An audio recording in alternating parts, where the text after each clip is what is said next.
পর্ব ৫। বিল্ডিংটা কাঁপা থামতেই ঘর জুড়ে আবার নীরবতা। লোকটা দেয়ালে ভর দিয়ে দাঁড়িয়ে। কাঁপা গলায় সে বলে, তুমি যদি আগেই জানো তাহলে থামাও না কেন? রাহাত কিছুক্ষণ চুপ করে থাকে। তার চোখে পানি, কিন্তু গলায় কোনো কম্পন নেই। সে ধীরে বলে, আমি চেষ্টা করেছিলাম। লোকটা অবাক হয়ে তাকায়। রাহাত নিচের দিকে তাকিয়ে বলে, প্রথমবার আমি সবাইকে সতর্ক করেছিলাম, কেউ বিশ্বাস করেনি। তার আঙুল শক্ত হয়ে আসে।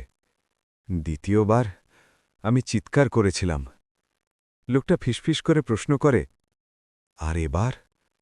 রাহাত মাথা তোলে। তার চোখে ভয় নেই, আছে শুধু ক্লান্তি। সে বলে, এবার আমি শুধু দেখছি। লোকটার মুখ ফ্যাকাশে হয়ে যায়। মানে আমরা?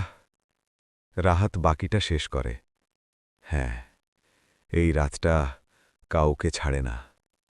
দূরে আবার ভারী শব্দ, আরও কাছে। রাহাত ফিসফিস করে বলে, সময় শেষ। পর্ব ৬ আসছে।